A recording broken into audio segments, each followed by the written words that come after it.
백낙천 TV에 오신 시청자 여러분 반갑습니다. 그리고 감사합니다.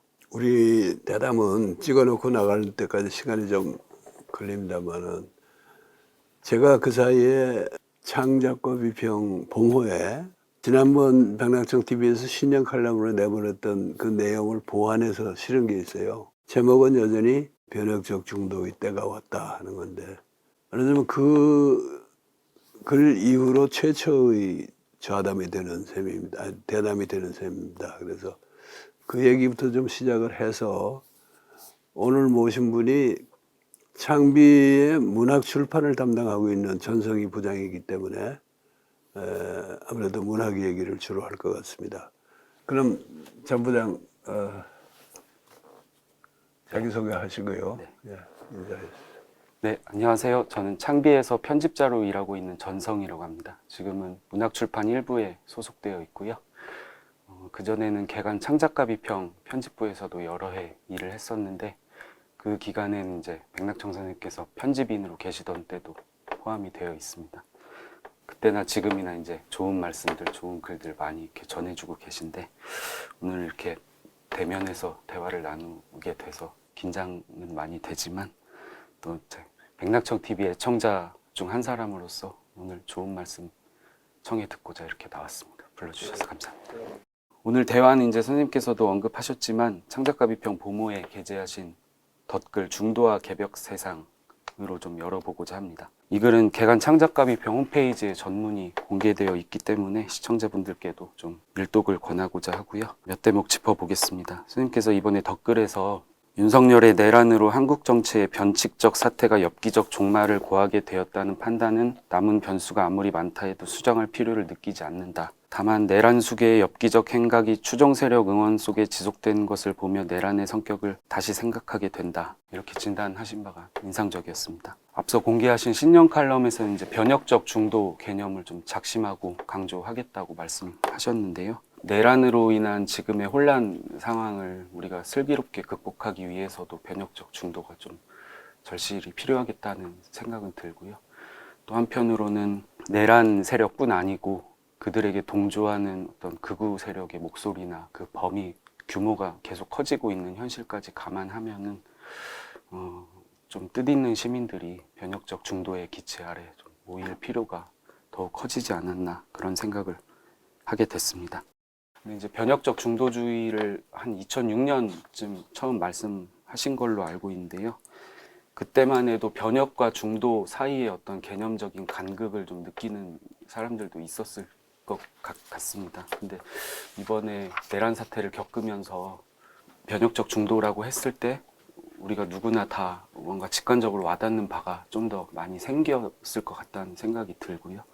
그래서 선생님께서 이제 변혁적 중도를 지금 시점에서 강조하시는 것은 그 필요성도 물론 그렇지만 정세적으로도 시민들에게 이게 효과적으로 받아들여질 것 같다는 판단이 있으셨을 것 같습니다. 변혁적 중도의 때가 왔다라고 했을 때는 지금 내란 세력을 진압하고 사태가 수습이 되었을 때 때가 왔다는 얘기를 좀 미리 한 거죠. 아직 완전히 그렇게 되지는 않았죠. 지금 탄핵 심판이 진행되고 있을 뿐 아니라 국민의힘이 완전히 내란 옹호로, 전원은 아닙니다만은 내란 옹호에 적극 나서고 있고, 소위 길거리 극우 세력이 상당한 정도의 세를 과시하고 있고 하기 때문에 아직 그 사태는 수습돼 있지 않다고 했는데, 사실 이 사태의 수습에 변혁적 중도론이 그렇게 꼭 필요한 건 아니라고 봅니다.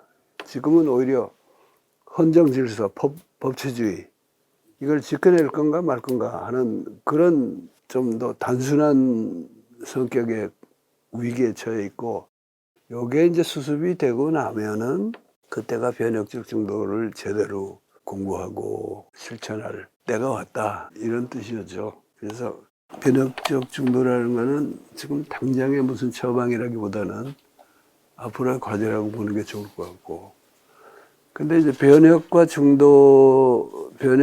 중도주의를 내가 처음 제기했을 때 그게는 변혁과 중도라는 말에 다소의 간극 같은 걸 느끼는 사람들이 많았을 텐데 점점 아닌 상태로 되어가고 있다 하는데 그렇길 바랍니다. 그리고 또 그렇게 되어가고 있다고 나도 생각하는데 그거는 원래부터 변혁적 중도주의에서 변혁이란 개념하고 중도라는 개념이 상충되는 개념이어서 그랬던 건 아니에요. 변혁적 중도주의의 변혁은 분단체제의 변혁이고 중도주의는 이 분단체제를 극복하기 위해서 우리 남한에서 뭐라고 할 때 실천 노선이었기 때문에 상충은 없었는데 아직 이제 그 개념에 익숙치 않아서 그랬던 사람들이 있고 또 하나는 뭐 거듭 말씀드리지만은 변혁적 중도주의를 제대로 해볼 상황이 아직 도래하지 무르익지 않았기 때문에 그랬는데 지금도 그 개념에 대한 이해가 그렇게 뭐 폭넓게 확산되어 있다고 할 수는 없지만은 이제는 우리가 이 분단체제 변혁 안 하고는 헌정 질서 유지 질서 참 힘들겠구나 하는 인식이 보편화됐고 또 헌정과 법치가 민주주의의 전부는 아니지만은 그거조차 깨부수겠다는 이 내란 세력을 억눌러 놓고 분단체제의 변혁도 추구하고 우리 남쪽에서의 광범위한 중도 세력 규합도 해야겠다 하는 데는 그 용어를 안 쓰더라도 사람들이 직감적으로 공감을 하게 된 게 아닌가 그런 생각이죠. 선생님께서는 변혁적 중도가 비단 이제 정치적 노선으로서만이 아니라 개개인의 마음 공부에도 가닿는 것이라고 말씀을 하셨습니다. 그 관련한 대목을 짧게 인용한다면 변혁적 중도의 실용주의는 한반도적 시각을 지닌 실용주의이며 분단체제 극복이라는 역사적 과제를 떠맡은 시민들을 당장 먹고 살 걱정으로부터 최대한으로 풀어줘야 한다는 주장이다. 육신의 의식주 문제를 젖혀두고는 도대체 마음 공부가 불가능하지만 동시에 위대함의 비전 없이는 도덕적 교육이 불가능하다라는 화이트헤드의 말대로 어떤 원대한 목표와 서원은 마음 공부의 또 다른 필수 조건이다 라고 하셨습니다. 근데 마음 공부라는 게 얼핏 들으면 뭔가 좀 막연하거나 혹은 좀 고차원적인 것으로 좀 들릴 수도 있을 것 같은데요. 저는 너무 어렵게 생각할 것까지 없고 제 나름대로 생각해 본 것은 마음 공부라는 게 결국 우리가 더 나은 세상은 어떤 것이어야 하는지를 성찰하는 일, 그리고 또 그것을 위해서 이제 각자가 자신의 자리에서 할 수 있는 몫을 찾는 일로 생각해 볼 수 있지 않을까. 뭐 그렇게 생각을 했고요. 그와 관련해서 스님께서 깨어있는 민중이 스스로 다스리며 우애가 넘치는 세상을 만들기 위해서는 간단 없는 마음 공부와 고도의 정치적 실천이 병행되어야 한다고 또 하셨습니다. 이 지점에서 이제 마음 공부와 정치적 실천의 관계에 대해서 조금 더 설명해 주시면 좋을 것 같습니다. 이제 마음 공부라고 할 때 아직도 그냥 혼자서 개인적인 수양을 쌓는 거라든가 우리 전통 불교에서 보면은 선방에 들어가서 좌선하고 뭐 염불하고 그런 걸 위주로 생각을 하는데 원래 사막이라는 말이 세 가지 공부 불교에도 있고 원불교에도 있는데 각기고 내용은 좀 다르죠. 어쨌든 사막을 제대로 공부한다는 거는 혼자서 그렇게 마음만 깨끗이 닦는 게 아니고 실행을 해야 되는 거고 더군다나 이제 우리 시대처럼 이렇게 복잡한 시대 소태산 같은 거는 이제 물질 개벽의 시대라고 진단을 했는데 이 시대에 오면은 이 시대를 이런 세상을 바꾸기 위해서 개인적으로나 또는 집단적으로 실천 상당히 그 고도의 지혜로운 실천이 필요한 때가 됐거든요. 그래서 이제 그런 의미에서 내가 한 말이고 전 부장이 내 취지를 잘 이해해서 이미 이해하고 질문하신 것 같으니까 그 얘기는 더 길게 할 필요는 없을 것 같아요. 덧글은 우리가 맞닥뜨린 지금의 상황이 한반도를 넘어서 세계사적 의미를 지닌다는 진단으로 그렇게 나아갑니다. 이런 말씀이 더 제 나름대로 공감되는 이유는 뭐 한국 문학도 그렇고 한국 드라마, 뭐 K-팝 등등의 우리 문화가 지금 세계적으로 상당한 영향력을 끼치고 있다는 점이 좁게는 있겠고요. 더 넓게는 촛불혁명 이래로 우리 민주주의의 역량이 좀 세계적으로 되게 깊은 인상과 영감을 좀 주고 있지 않나. 그런 점에서 지금의 이 사태를 슬기롭게 극복하는 일이 뭐 우리 사회 미래에도 굉장히 결정적이겠거니와 뭐 한반도 나아가서 세계적으로도 굉장히 중요한 의미를 가지겠다, 그런 생각을 선생님 글 읽으면서 하게 됐습니다. 이제 그 얘기는 물론 우리 역사와 문화가 여러 방면에서 성취한 그 성과의 의의에 대한 자부심을 갖고, 또 그게 지금 전 세계적으로 점점 더 먹혀들고 있다는 그런 이제 진단을 포함한 얘기지만은, 다른 한편으로 보면은 이 세상이, 한반도 바깥의 세상이 한국에서 발신되는 이런 K사상이라든가 K문화, K민주주의를 수용 안 하고는 좀 점점 망가지고 있다 하는 진단을 포함하고 있는 거예요.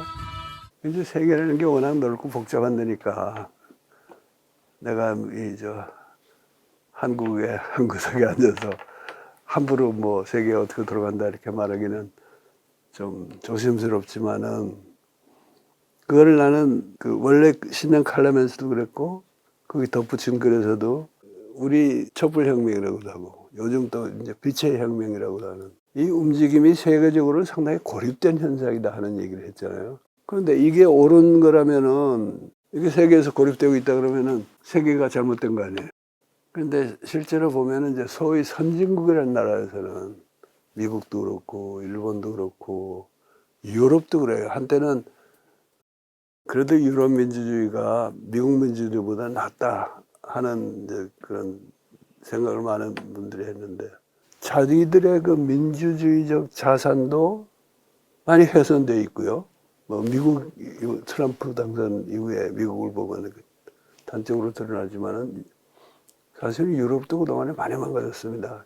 경제는 지금 옛날엔 미국하고 엇비슷했는데 훨씬 뒤떨어졌고, 그러니까 되게 거기서는 민중의 정치 참여가 활발한 경우를 보면은 극우 포퓰리즘이 득세하고 있는 거예요. 그러니까 우리처럼 민주주의를 수호하고 민중 중심의 나라를 만들겠다는 시민혁명이 일어났다는 것은 굉장히 드문 사태입니다. 물론 이제 라틴 아메리카 같은 데 보면은 그 좌파도 있고 우파도 있고 뭐 들쑥날쑥인데 그 사정을 잘 몰라서 자세히 말을 못하겠지만은, 어쨌든 소위 선진국이라는 나라들은 지금 그 꼴이에요. 그런데 이 흐름을 바꿀 수 있는 이념이나 사상을 그들이 갖고 있는가 할 때 별로 안 보인단 말이에요. 그래서 이 변혁적 중도 이념이랄까, 저 사람들도 좀 배워가야지 이 세계가 좀 새로운 전환을 꿈꿀 수 있겠다, 이런 뜻이었는데, 세계 정세의 흐름에 대해서는 어떻게 생각하세요?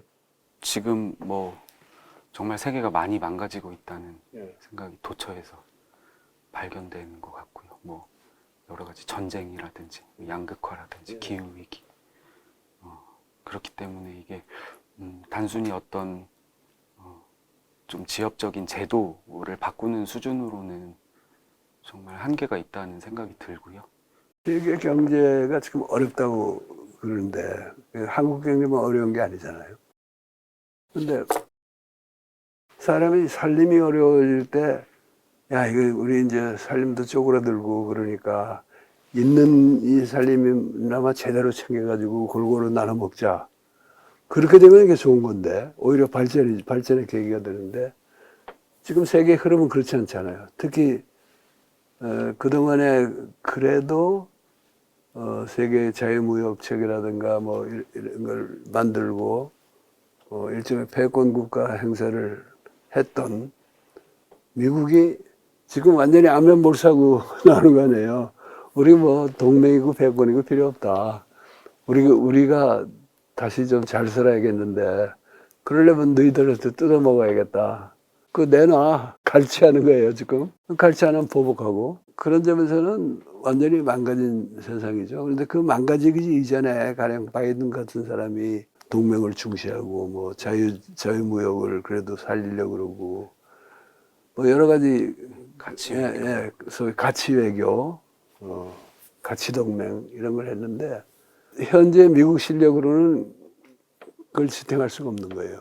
그냥 미국에서 잘 사는 사람한테는 유리하지만은 미국의 대중은 점점 못 살게 돼서 이번에 트럼프가 집권한 데는 사실은 대중들의 반란이라는 게 큰 역할을 했다고 보이거든요. 그런데 바이든은 잘하고 있었는데 트럼프가 못하고 있다. 이렇게 말할 수도 없는 게 바이든의 가치 외교라는 게 사실 한국하고 일본하고 미국하고 합쳐가지고 한미일 삼각체제 만들고 그 삼각체제라는 게 대등한 동맹관계가 아니고 미국이 주인이고 일본이 상버슴이고 한국은 막말로 시다바리가 되는 그 시다바리를 즐겨하는 이상한 인간을 하나 한국에서 만나가지고 온갖 것 다 뜯어먹었잖아요. 자기들이 해줄 의무는 다 면제받고. 그러니까 이게 이제 한국의 입장에서는 좋은 게 아니었지만 전 세계적으로 보더라도 미국이 자기들이 제국주의 국가로서 할 일 다 하고 뜯어먹을 거 다 뜯어먹으면서 같이 얘기하니까 첫째 위선적이고 또 하나는 트럼프에 비해서 오히려 이것이 미국 주도의 우파 인터내셔널 같은 거 옛날에 인터내셔널 그러면은 소련 공산당이 주도하는 국제 공산주의 운동이었잖아. 근데 지금 이제 그런 건 다 없어졌고 소련도 없어졌고 오히려 있다면은 미국이 주도하는 우파 인터내셔널이 있는데 우익 인터내셔널이 있는데 오히려 합당한 이름이 바이든의 소위 동맹 중시 외교였고 트럼프는 그것저것 쓸데없다고 팽개쳤으니까 오히려 뭐 이런 그 악당의 모습을 적나라하게 보는 게 나아진 면도 없지는 않지 싶어요. 이게 아까 소대에 말했지만은 오늘이 2월 20일인데 요즘은 시국이 얘기하다 보면은 언제 발언했다는 걸 명시해 둘 필요가 있어요. 또 뭐 며칠 사이에 어떻게 바뀔지 모르는데 나는 뭐 크게 바뀌리라고 생각하지는 않지만은 이 대담이 업로드돼서 나갈 때쯤 되면은 우선 국내 정세는 상당히 훨씬 더 투명해졌을 거고 그리고 미국과의 관계도 이제 정말 트럼프한테 얼마를 내줘야 할지 또 그 일을 누가 맡아야 할지 이런 게 더 분명해졌겠죠. 그래서 지금으로 봐서는 그냥 전체적으로 우리가 굉장히 힘든 상황에 있는 것만은 분명한데 우리가 지금 당장에 힘드냐 안 드냐 그것만 보지 말고 더 큰 시각에서 이 세계 전체가 얼마나 참 그래도 그나마 미국이 주도해서 어떤 세계 질서를 유지하던 그 시기에 비해서 얼마나 더 혼란스러워졌는가 하는 걸 인식하면서 이럴 때 우리가 말하는 변혁적 중도가 한반도에만 해당되는 얘기가 아니고 전 세계에도 해당될 수 있는 거 아니냐. 그렇다면은 우리 그 변혁적 중도를 이 땅에서 제대로 할 책임이 우리가 그만큼 더 중요해지는 거 아니냐. 그래서 세계사적인 사명까지 또 하는 게 아닌가. 이제 뭐 그런 뜻의 얘기를 했던 거죠. 이번에 선생님께서 발표하신 글에 선생님께서 변혁적 중도 개념을 명확히 하시기 전에 이미 그런 지향이 필요하다고 진단하셨다는 말씀이 있습니다.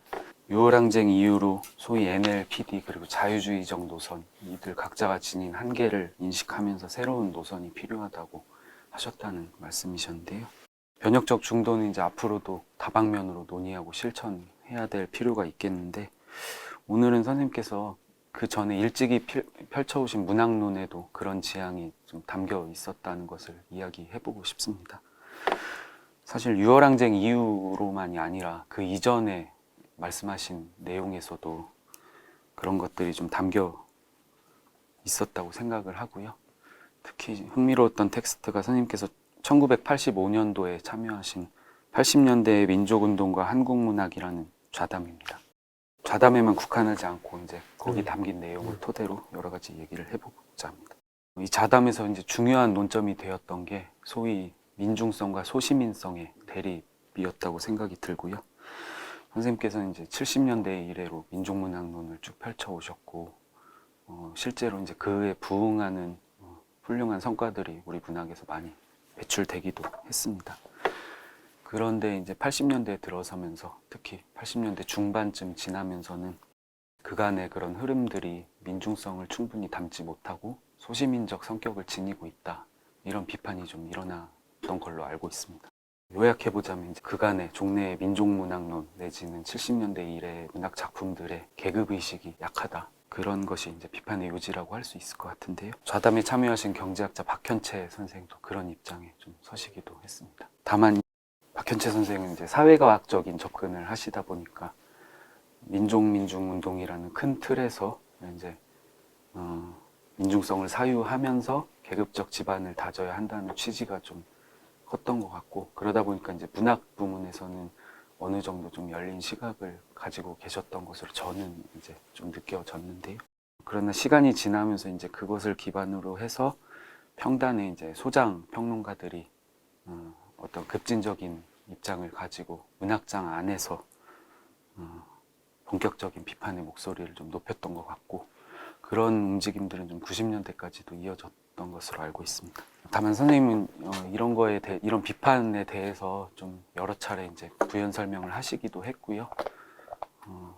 그런 와중에 또 지나치게 당파성에만 치중해서는 곤란하고 예술성과의 조화를 항상 이제 꾀해야 된다, 그런 말씀들을 좀 하셨던 것 같습니다. 이런 진단들이 좀 인상적이었는데요. 민중성과 예술성의 일치 가능성을 현실 속에서 확인하며 동시에 민중의 명예를 수호하기도 한다는 적극적인 자세로 임할 문제인 것이다. 민족문학론에서 예술성의 강조는 소시민적 취향이라고 비판받기도 하지만 정작 생경한 이념문학으로 쉽게 만족하는 것은 소시민적 지식이니요, 계급적으로 각성한 노동자는 작품의 예술적 질에 대해 오히려 엄격하다고 보아야 옳다. 이런 문장들이 좀 인상적이었고요.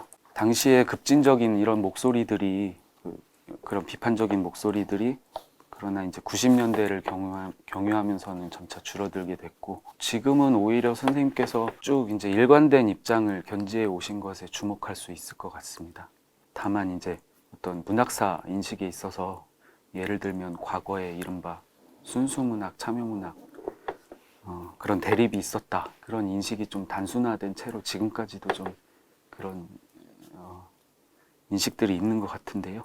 그렇듯이 이 부분에서도 여전히 이제 소시민성과 민중성의 대립 구도로 당시를 좀 돌아보게 되는 면이 좀 있는 것 같습니다. 당시에 이제 소시민성을 비판했던 분들의 활동을 언젠가부터는 좀 찾아보기 쉽지 않기도 한데요. 그런 흐름들을 직접 겪고 이제 지켜봐 오신 선생님께서 당시의 논쟁 구도에 대해서 어떻게 생각하시는지 여쭙고 싶습니다. 1985년에 그 좌담을 언급하시니까 좀 여러모로 감회가 새롭습니다. 경제학자 박현채 선생, 그리고 최원식 선생, 민중연예 예술운동을 펼치던 박인배 선생, 그리고 나 이렇게 넷이 참여했는데 그 중에 두 박 선생이 돌아가셨죠. 박인배 씨는 나보다 훨씬 후배인데 일찍 참 아깝게 간 분이고, 그래서 다 고인이 된 분을 생각해서 그런 것도 있고, 또는 이게 나온 지면이요, 한국문학의 현 단계라는 일종의 무크지죠. 그 당시에 1980년 여름호까지 내고 장비가 폐간됐잖아요. 그리고 정기 간행물 등록을 안 받아주니까 여기저기서 정기 간행물 비슷하게 그런 좀 잡지 비슷하게 엮으면서 그걸 단행본 형식으로 냈어요. 그래서 그걸 이제 부정기 간행물이라고도 불렀는데, 우리도 81년부터인가 한국문학의 현단계라는 이름으로 그런 무구지를 발행하기 시작했고, 그리고 이 좌담을 한 게 1985년 2월이었고, 그 전에 무구는 그야말로 내용은 잡지 비슷하지만은 체자나 모양새는 다른 거 정식으로 내다가 85년에 가서 이제 우리가 도발적으로 나온 거죠. 그래가지고 잡지하고 똑같은 형태로 만들면서 창작과 비평이라 그러고 57호. 근데 통건 57호라고 안 하고 통산 57호. 그래가지고 이거는 부정기 간행물이다 하고 냈는데 우리가 예상했던 것 이상의 강력한 제재를 하고 나와가지고 출판사 자체를 없애버렸어요. 허가를 안 받고 부정기 간행물을 냈다. 지금 말씀하시는 그 저하담이 나올 때는 이제 그런 일이 있게 한 뭐 반년쯤 전이고, 소위 70년대 민족문학을 얘기한 분들이 한 사람 나를 포함해서 이게 소시민성을 제대로 탈각하지 못했다. 그리고 그들의 민족문학론은 소시민적 민족문학론이었고, 이제 우리 새 시대의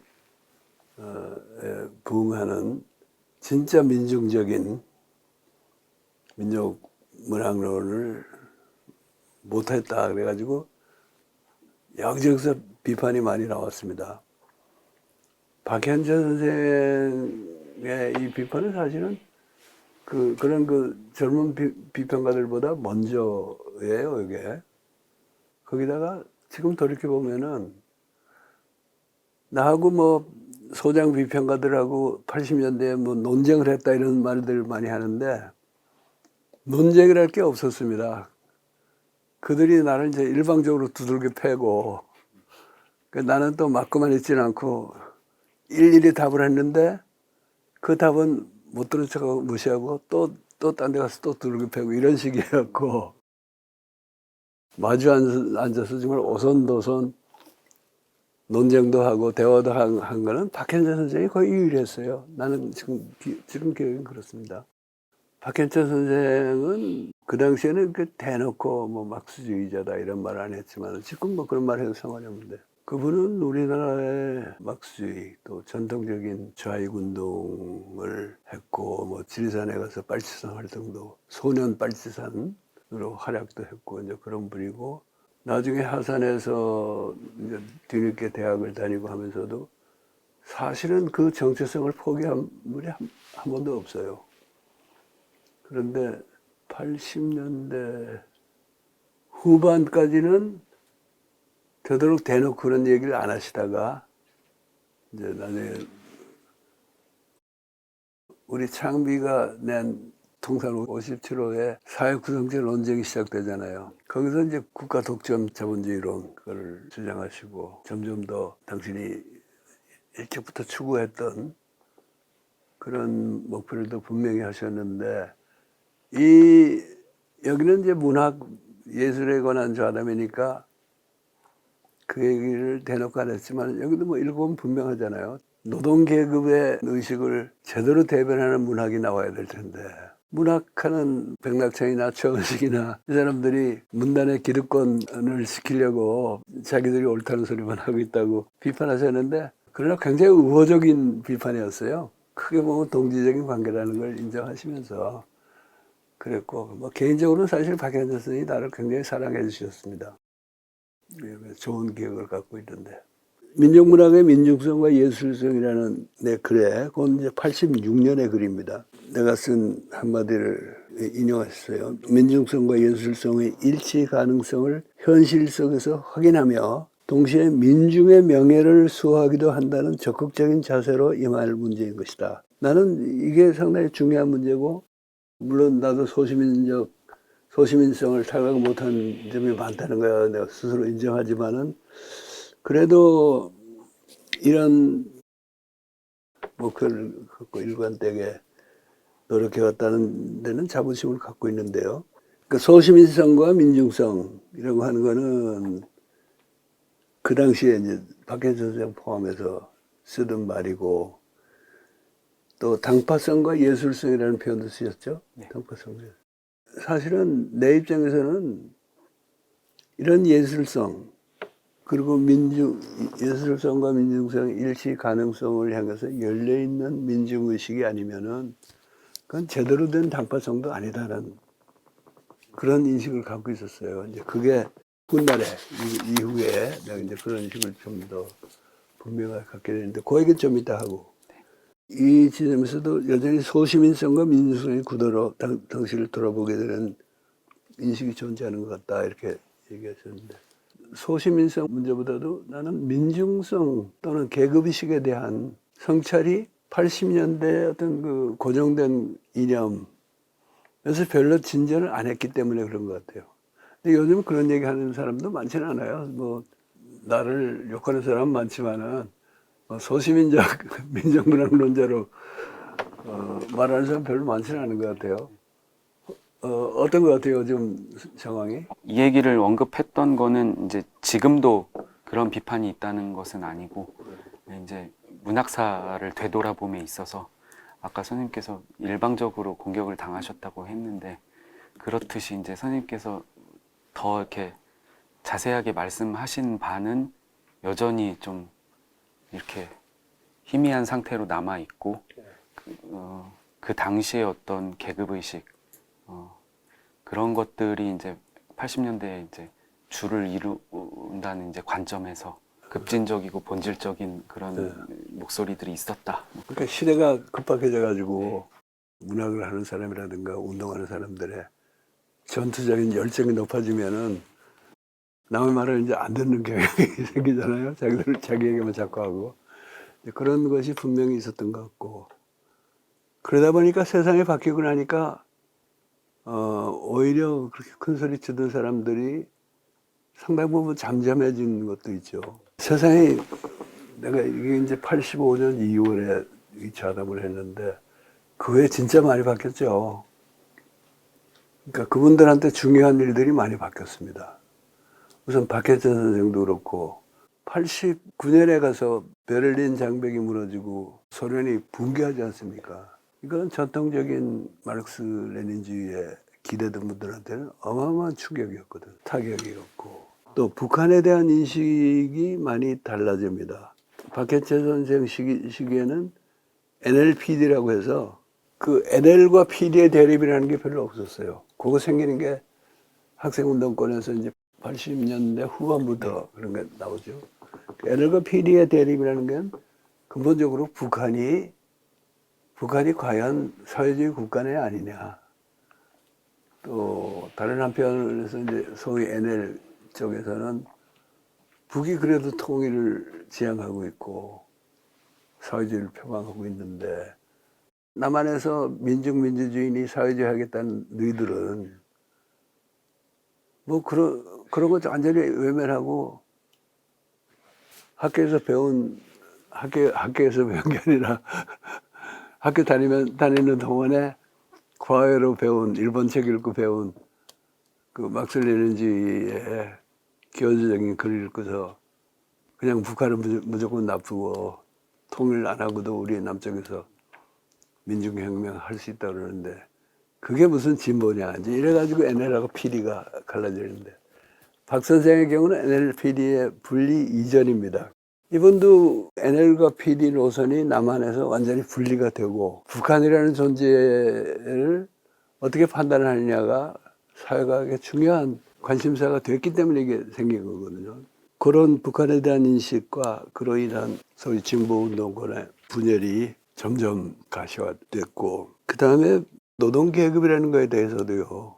분단 시대의 계급의식이라는 글을 쓴 게 있어요. 그거는 박 선생님하고 대화 나누고 좀 그보다 뒤인데 분단체제 변혁의 공부길이라는 책에 실려 있습니다. 거기서 나는 노동계급 그러는데 그 노동계급을 규정하는 단위가 뭐냐. 노동계급이라는 건 어떤 하나의 사회 단위가 있고 그 사회 속에서 노동자라든가 무산자 계급이라는 뜻 아니에요. 근데 그 사회의 단위가 뭐냐 하는 거를 다시 생각해 볼 때 역시 계급이라는 건 경제적 개념인데 세계적으로 경제라는 거에 하나의 단위를 이루는 건 세계 경제 단위고 그러면은 각국 단위에서의 노동 계급이라는 거는 아니 그것대로 무의미한 개념이라는 건 아니지만은 그런 세계 경제 단위의 노동 계급이라는 그런 시각에서 여기 어떤 의미를 갖는 단위인가 하는 걸 봐야 되는데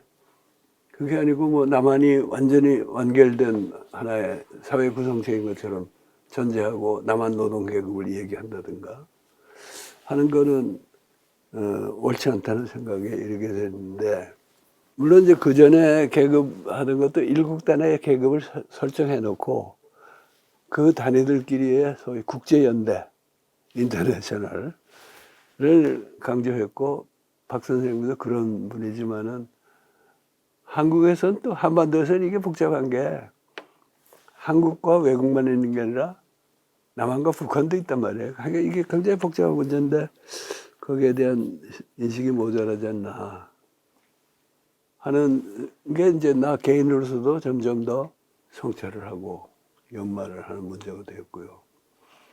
또 하나는 소위 그 민중서가 예술성 문제인데, 예술이나 문학에 그래서 담긴 진리가 어떤 것이냐에 대한 탐구가 별로 없었어요. 오히려 운동권에 많은 사람들은 진리는 사회과학적으로 우리가 발견할 수 있는 건데 그거를 대중에게 얼마나 설득력 있게 제시하는가 하는 게 예술가의 임무고 작가의 임무다, 이런 식이었는데, 그거 가지고도 내가 사실은 박현선 선생하고 이건 저하다면서가 아니고 논쟁 비슷하게 한 게 있어요.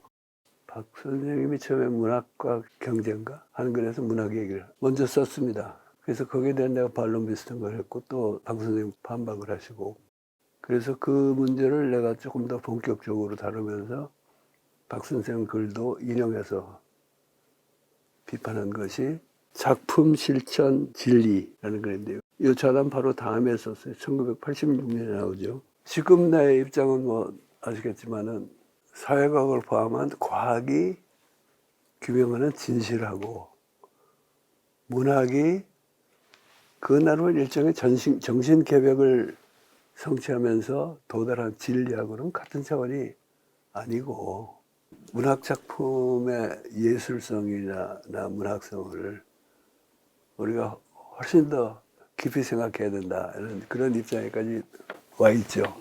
당시에 이제 민중문학의 계급성이 부족했다는 비판의 사례로 역시 또한 박현채 선생님 말씀인데요. 기본적인 계급이나 계층이 아니고 심전계층 또는 탈락계층인 천민들의 생활이나 그리면서 민중문학 연했고 그것이 민중문학으로 통했던 데 대한 반성이 필요하다. 이런 비판을 거론할 수 그 대목은 내가 동의를 해요. 네. 민중성과 예술성에 대한 원론적인 문제가 아니고 70년대에 소위 민중문학을 하는 작가들 중에 상당수가 일종의 뭐라 그럴까, 주변 계급, 막스주의에 쓰는 용어로 하면 룸펜 프롤레타리아트 비슷한 사람들, 그런 사람들 그려놓고 되게 뭐 굉장한 민중문학을 한 것처럼 얘기하는 경향이 있었고, 또 뭐 그렇게 뭐 그걸 그렇게 과시하지 않더라도 그 수준을 못 넘어간 작가들이 많이 있었어요. 이문구 작가 같은 분도, 이문구 선생도 장한몽이라는 소설 있죠. 읽어보셨어요? 요즘 젊은이들 잘 안 읽는데 굉장히 재밌는 작품이고, 이문구 문학에서 중요한 일부죠. 그 상작가 비평에 연재했더랬어요. 그게 무슨 얘기냐면은 공동묘지에서 주인 없는 무덤을 정리하면서 시체에서 나오는 머리카락을 잘라서 가발업체에 파는 건데, 거기에 나오는 뜨내기 노동자들이 대부분이죠. 근데 이문구 선생이 그 얘기를 써놓고 나서 나중에 내가 뭐 그런 사람들 얘기 잔뜩 해놓고 대단한 민중문학을 한 것처럼 자만했었다, 이렇게 자기 반성을 한 일도 있습니다. 그래서 이 사실 자체가 뭐 문제가 되는 건 아니고요. 다시 말해서 민중문학의 계급성이 그러면 정확히 뭐냐, 꼭 그런 사람들을 안 그리고 공장 노동자 얘기를 하고 파업하는 얘기를 해야지 그게 계급적인 거냐 하는 문제는 그건 좀 다른 문제라고 봅니다. 계급성도 담아내고 그러면서 이제 어떤 지나친 어떤 계급적대에 대한 메시지를 강조하는데 그치지 않고 또 어떤 예술성까지 성취하는 그런 작품을 만나는 게 정말 뭐 예나 지금이나 참 쉽지 않고 귀한 일이라고 생각이 들고요. 그런 점에서 저는 최근에 어떤 좋은 사례로서의 작품으로 정지하 작가의 아버지의 해방일지라는 장편을 생각을 하게 됐습니다. 이 작품은 이제 과거에 빨치산 활동을 했던 부모 아래서 자란 화자가 지금 이제 지식인으로 살고 있고요. 빨치산 아버지가 돌아가신 뒤에 이제 3일간 장례를 치르면서 여러 사람들을 또 이제 목격하면서 아버지의 진면목을 이제 알게 되는 그런 얘기인데요. 문학적으로도 굉장히 인정을 많이 받았습니다. 만해문학상, 요산 김정한 문학상도 받고 또 대중적으로도 굉장한 베스트셀러가 될 정도로 주목을 받아서 여러 가지로 이제 근래 우리 문학의 훌륭한 성취로 좀 반드시 거론할 만한 작품이다 그런 생각 들었습니다. 그 작품은 아주 훌륭한 작품이라고 생각해요. 그리고 말하자면 21세기 한국 문학의 큰 성취 가운데 하나라고 생각하는데,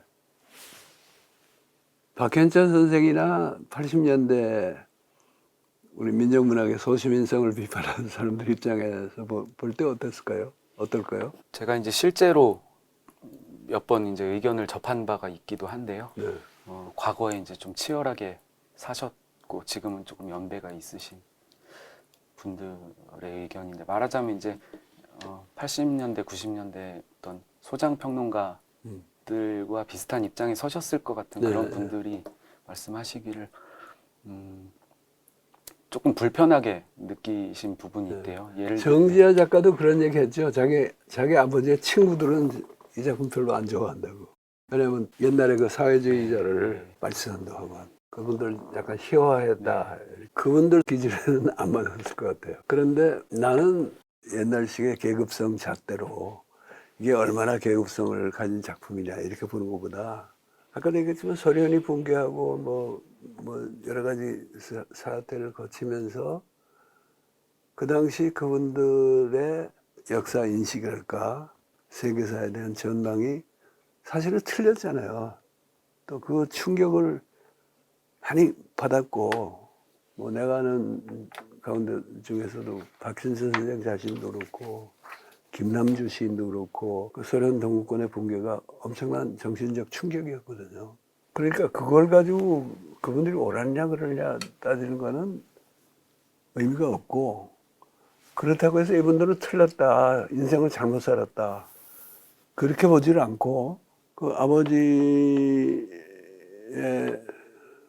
그 사회주의 이념이 어떻게 보면 우리 민족의 전례, 옛날 우리나라 민족이 대다수 구성원들이 간직해온 그 귀한 심성, 그 심성의 하나의 발로였고, 그거를 끝까지 꿋꿋하게 지키면서 때로는 우스꽝스러운 면모도, 특히 딸에게는 우스꽝스러운 면모를 보였지만은 딸도 결국은 기본적인 존경하는 마음으로 돌아가잖아요.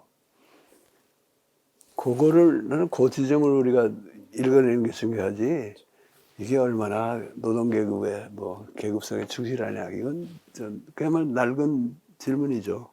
아버지가 이제 동네에서 군인 출신의 굉장히 보수적인 사람과 이제 평생 우정을 이제 유지해 오면서 딸한테 얘기하기를 그래도 걔가 사람은 제일 나서야 그런 얘기도 제일 나서. 하고 그런 것들이 좀 인상적이었고, 이 작품의 어떤 미덕을 좀 함축하는 그런 장면이었던 것 같기도 합니다. 그리고 그 옛날 그런 인연을 팔아서 찾아가지고 물건 가져가고 그런 사람이 있어도, 야, 오죽하면 그랬겠냐. 젊은 세대 볼 땐 참 이런 바보스러운 늙은이가 있나 싶지만은 그게 아니거든요. 나는 아버지의 해방일지하고 신경숙의 아버지에게 갔었어에 나오는 아버지가 전혀 다른 타입의 인물들이네요. 사상도 다르고. 그런데도 그 공통점이 있는 게 그야말로 옛날 조선 사람들. 도올 김영호 선생 말을 표현한다면 고조선의 DNA를 그대로 간직한 그런 면모가 난 참 귀하다고 봤어요. 좌담에서 또 이제 나오는 중요한 지점이기도 한데요. 80년대에는 이제 소위 민족적 형식의 창출이라는 화두가 제기되기도 했습니다. 한반도에서 민족민중 운동을 펼치기 위해서 이제 우리 현실에 걸맞은 그런 것들을 개발하고 갖추어야 한다는 그런 것일 텐데요. 그러면서 이제 구체적으로는 마당극이나 탈춤, 뭐 사물놀이, 판소리 이런 것들에 좀 주목하는 분들이 많으셨던 것 같고, 문학에서도 좀 예외가 아니었던 것 같고요. 특히 시에서 이제 관련한 여러 고민과 실험이 좀 이어졌던 것 같습니다. 노동 현장에서 집단적인 창작이 시도되기도 했다거나, 뭐 이런저런 장시가 발표되기도 하거나, 뭐 김지아 시인의 대설남 같은 실험적인 작품이 뭐 나오기도 했고요. 꼭 그런 실험적인 작품뿐 아니라 이제 70년대 이래로 뭐 고은, 신경님, 조태일 등등 이제 훌륭한 시인분들이 많이 배출이 되기도 했고요. 그러면서 이제 독자들도 시에 굉장한 관심을 가지기도 했고, 운동 현장에서 시가 많이 쓰이기도 했던 것으로 알고 있습니다. 그러다 보니까 이제 80년대를 뭐 이른바 시의 시대라고 일컫는 경우도 있었던 것 같고요. 80년대 시에서 빼놓을 수 없는 이름이 여기 자담에서도 언급됐지만 박노해 시인과 김용택 시인이 또 있겠고요. 그리고 이제 86년에 1권이 나왔던 고은 시인의 만인보. 만인보는 이제 2010년에 이르러서 30권으로 완간이 되는 그런 굉장히 유례없는 대작이기도 합니다. 그런데 이제 이런 시의 시대가 90년대 들어서는 좀 한결 위상이 많이 약해진 것 같습니다. 리얼리즘 시는 뭔가 좀 투박한 서정이다 그렇게 인식되기도 하고, 조금 이제 언어 미학을 추구하는 시들은 반대로 이제 난해시다라고 반대편에서 좀 공격이 되기도 했던 것 같고요. 그럼에도 불구하고 이제 뭐 계속 훌륭한 시인들은 또 많이 나왔죠. 뭐 예를 들면 뭐 백무산 시인이라든지 김혜자 시인이라든지, 그 밖에도 이제 더 젊은 세대로 또 계속 이제 시인들이, 좋은 시인들이 많은데요.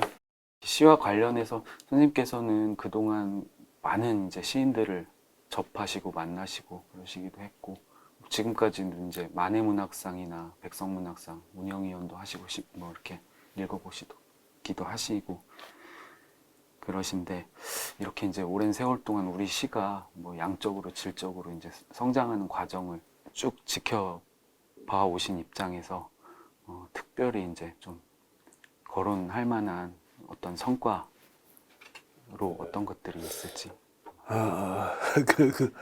그 거론하자면은 굉장히 길어질 것 같은데. 예. 그리고 현대시에 대해서는 얼마 전에 김현 시인하고 내가 대담을 하면서 충분히 얘기는 못했지만 상당히 여러 사람을 보냈는데요. 나는 이제 그 얘기보다 이렇게 뭐 우리가 80년대 문학, 뭐 90년대 문학 이렇게 잘라서 얘기하다 보면은 그 어디에도 소속이 분명치 않아서 실종되는 분들이 있어요.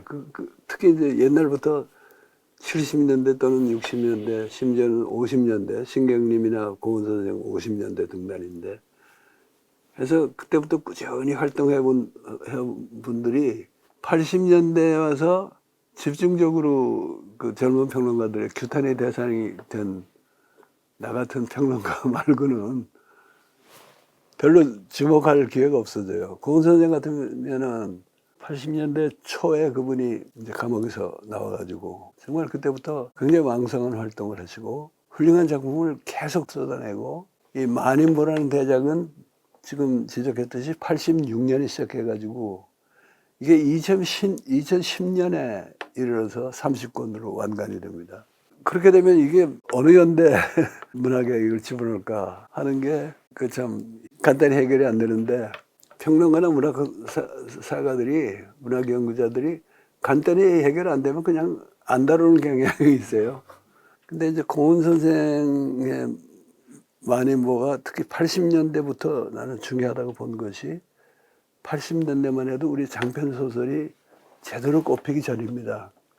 장편 소설이라는 게 아무래도 그 인프라니 뭐 여러 가지 그런 게 많이 필요하기 때문에 이게 제대로 발달되려면 시간이 걸려요. 신문학이 출범하고 주로 단편 위주의 한국문학이었잖아요. 소설문학. 그래서 80년대 중반만 해도 물론 장계산 연재도 있고 뭐 했지만은 장편 소설이 미약한 가운데, 상대적으로 아직 덜 발달된 가운데 시에서 이런 장편 문학이 나왔다는 것, 또 그 작품의 수준이 굉장히 높았다는 것하고, 또 하나는 우리나라 시에서 굉장히 숙제로 남은 게 서사시입니다. 장편 서사시. 이런저런 시도가 있고, 뭐 읽을만한 작품들이 많이 나왔지만은 서사시에서 딱히 성공한 경우는 완전 성공했다고 볼 수 있는 경우는 나는 드물다고 봐요. 고은 선생의 백두산 포함해서. 그런데 이 만인보는 짤막짤막한 단시인데 대개 한 권 또는 한 두세 권이 거의 단일한 주제랄까? 특정한 시기와 지역을 중심으로 그때 인물들을 그리잖아요. 한 편 한 편은 짧은 시예요. 그래서 장편 소설을 쓰는 부담은 없는데 이런 것이 모여가지고 거대한 장편 문학과 같은 인상을 주는 그런 면에서는 우리 서사시의 문제 또 우리가 장편 문학이 너무나 부족하던 시대의 문제를 해결하는 그런 성과이기도 했다고 봅니다. 너무 많으니까 사람들이 너무 많이 보고 너무 많이 여러 권이 나오니까 30권씩 되니까 다 읽는 사람이 드물어지는 것도 있고 또 30권이 다 같은 수준을 유지할 수가 없잖아요. 그런 문제가 있어가지고 아마 지금은 좀 다른 요인도 있습니다만은 지금은 별로 안 읽히고 좀 잊혀진 면이 있긴 있는데 고은 선생의 경우는 우리가 80년대 문학을 얘기하든 90년대 문학을 얘기하든 만인보를 빼고 얘기할 수가 없고 또 고은을 빼고 얘기할 수가 없고 신경일 선생 같은 분도 그분이 등단이 고은 선생보다 먼저예요. 나이는 아래지만 이분은 등단하자마자 잠시 몇 년간 펜을 꺾었더랬잖아요. 그 후에 창작과 병통해서 복귀하신 다음에 정말 몇십 년을 꾸준히 해오셨단 말이에요. 그러니까 이걸 면전대 문학으로 집어넣기가 힘든데 이제 돌아가시고 나니까 총체적인 비평을 하려는 시도가 더 나오고 앞으로 더 연구가 많이 나오리라고 믿습니다. 앞서 이제 80년대 얘기를 좀 나눠봤다면 오늘 대화의 기반이 되는 또 다른 좌담은 이제 선생님께서 98년도에 참여하셨던 회갑을 맞은 백낙청 편집인에게 묻는다라는 좌담입니다.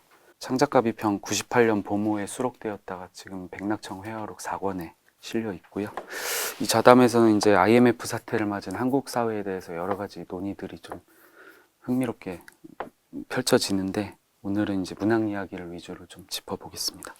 90년대 들어서 이제 민족주의의 기치가 아무래도 좀 약화가 되었을 텐데 좌담에서 민족문학은 아직도 유효한가라는 좀 질문이 제기되었고요. 선생님께서는 물론 민족주의 자체를 강조하는 데에는 이제 효과적이지 못한 면이 있다고 진단하시면서도 민족주의와 다른 이념들의 창조적인 결합이라는 문제의식이 좀 필요하다고 말씀을 하셨고요. 또 문학에 있어서는 민족문학과 민족주의 문학을 구분을 해왔다고 환기를 시키시면서 민족문학론에서는 애초에 민족주의 문학론이 아니었던 만큼 우리가 포기할 까닭이 없다라고 하셨습니다. 선생님께서는 사실 여러 글을 통해서 87년 6월 항쟁을 기점으로 한국 문학이 새로운 단계에 들어섰다고 진단하신 바 있는데요. 특히 제가 참조가 많이 되었던 글이 89년에 창작가 비평에 발표하신 통일운동과 문학이라는 글이었습니다. 이 글에서 87년 이후로 문단이 눈에 띄게 활기를 더했다고 하시면서 그 두드러진 성과로 언급하신 작품이 이제 고은 시인의 만인보 4에서 6권 그리고 황석영 작가의 장편 무기의 그늘입니다. 만인보에 대해서는 이제 앞서 말씀을 해주셨고요. 무기의 그늘은 이제 황석영 작가가 베트남 전쟁의 본질을 좀 들여다보려고 쓴 작품이고 실제 이분이 베트남 전 참전 경험이 있기도 하거니와 황석영이 아니면 쓸 수 없는 역작이 아닐까 싶기도 한데요. 선생님께서는 이제 다른 글을 통해서 이 무기의 그늘에 대해서 좀 평가도 하신 바가 있으신데 어떻게 보셨는지. 네.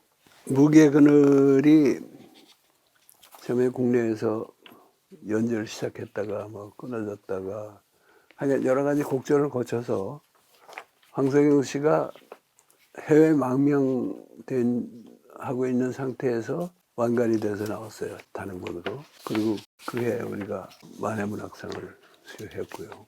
황석영 그 얘기하기 전에 민족문학, 민중문학, 또 민족주의 문학에 이런 데 대해서 특히 민족문학이라는 개념을 이제 다시 좀 성찰하고 정리하려고 한 시도를 내가 제일 많이 한 거는 90년대 들어갔을 거예요.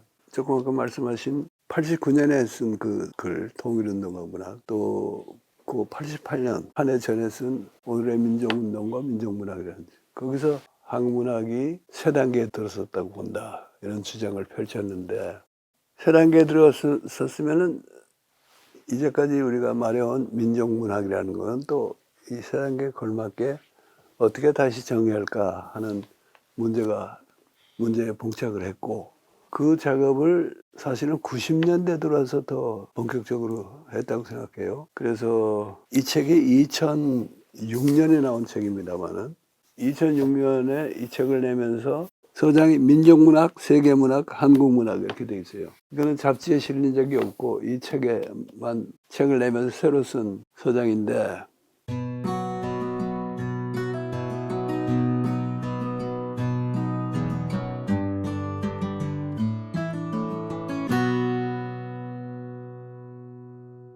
불행히도 이 책이 이렇게 많이 안 팔렸기 때문에 내가 그런 정리를 했다는 것도 모르는 사람이 많습니다. 근데 그거 말고도 이 책에 실린 글들이 가령 지구시대의 민족문학이라든가 민족문학론과 리얼리즘론이라는 굉장히 긴 글도 실려 있고요. 여러 시도를 했는데 그게 참 나로서는 아쉬운 게, 굉장히 이 책도 공이 많이 들어간 책이고, 나는 그 전에 앞서 나온 두 권보다 이게 더 좋은 책이라고 생각하는데, 이게 너무나들 모르는 사람이 많아가지고, 그때 했던 얘기 뭐 다 다시 할 수도 없고, 그래서 관심 있는 분들은 그 얘기를 이 책을 한번 들춰보시라, 이렇게 말하고 싶고요. 황석영의 무기의 그늘에 대해서는 전부장 말대로 황석영이 아니면 쓸 수 없는 거고, 또 실제로 우리나라의 훌륭한 작가로서, 황석영급의 작가로서 베트남 전쟁에 실제로 참여해본 일이, 황석영이 해병대예요. 네. 그러니까 지난번에 저희 그 최수근 해병 사건 났을 때 왕년에 해병대 용사들이 나와서 기자회견을 하고 그랬잖아요. 그때 황 선생이 공개적으로 윤석열 퇴진하라고 그랬어요. 그러니까 그런 황석영급의 작가가 베트남 전쟁에 참전한다는 건 세계적으로도 그렇게 흔한 일이 아닌데, 그런 생생한 경험을 바탕으로 썼고, 그리고 또 뭐 자료도 많이 봤어요. 어떤 데는, 어떤 대목은 자료를 너무 충실히 활용을 했기 때문에 과하다 하는 비판도 받았는데, 뭐 나는 이제 그건 잘 모르는 대목이고. 내가 비판한 대목은 생각나세요? 예. 선생님께서 이제 이 작품이 60년대 당시 한국은 물론이고 80년대 한국에 대해서도 생각하게 만들기는 하지만 구체적으로 어떤 생각을 해야 하는지까지 제시하지는 못했다, 뭐 그런 예. 취지로 근데 말씀하셨습니다. 그게 베트남 소설 쓰는 사람 보고 너 왜 한국 현실을 구체적으로 안 다루느냐 그러면 그건 이제 생트집이죠. 생트집인데 그게 아니고 베트남 전쟁에 벌어진 그 베트남의 현실하고 한국하고는 근본적으로 다른 점이 있다. 한국에는 분단 체제가 성립이 돼서 비교적 그게 안착이 되고, 말하자면 미국이 성공한 사회예요. 베트남에서는 한국과 같은 분단 체제 만들어 보려다가 실패한 겁니다. 미국의 그런 시도를 격파한 민족 해방운동, 남북 베트남을 통틀어서 벌어진 민족 해방운동이 당연히 중심에 서는 게 맞는데, 일단 분단 체제가 성립한 한반도에서도 그런 민족 해방운동 위주의 시각으로 이게 제대로 파악이 되겠느냐. 말하자면 통일운동과 문학에서 제기했던 BD, NL, PD의 행복한 삼결합, 창조적인 새로운 결합이 있어야 된다는 주장하고도 통하는 거고, 오늘의 변혁적 중도론하고도 통하는 얘기를 그때 했던 거죠. 그때는 황 선생이 외국에 있어가지고 나의 그런 비판에 대해서 어떻게 생각했는지 얘기해 볼 기회가 없었는데, 나는 황 선생의 작품을 꾸준히 칭찬을 해주는데 황선영 씨는 그때마다 좀 너무 야박하다 이런 생각을 하고 한 번 나한테 그런 얘기 했어요. 어떻더냐? 내가 손님으로 쓰고 나서 아이고 좀 너무 야박하시대 그런 말을 한 적이 있는데, 평론가는 훌륭한 작품의 훌륭한 점을 인정하면서도 또 거기 지적할 건 지적해야 되니까 그 임무를 다 하다 보면은 저자 입장에서는 좀 서운할 때가 생기기 마련이죠. 뭐 물론 내가 틀려서 그랬을 수도 있지만은 무기 그늘 이후에도 귀국해서 감옥살이하고 그리고 뭐 꾸준히 좋은 작품 써왔잖아요. 네. 그래서 말씀하신 대로 계속 이제 활발하게 작품 활동을 하셨고, 그 중에서는 이제 훌륭한 작품들도 많이 있는데요. 저는 특히 이제 손님하고 철도원 3대를 특히 그런 반열에 좀 둘 수 있지 않을까, 개인적으로 그렇게 생각을 했고요.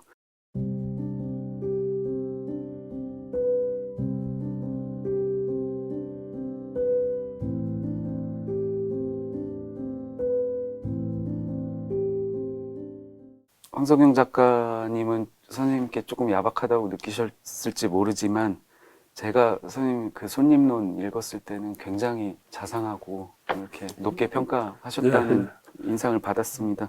구체적으로 거론해보자면, 손님은 21세기 초 한국 문학의 큰 성과 중 하나이고 분단 현실을 직접 다루면서 화해와 평화를 추구한 소설로는 여전히 독보적인 위치에 있는 작품이다 라고 하신 바 있습니다.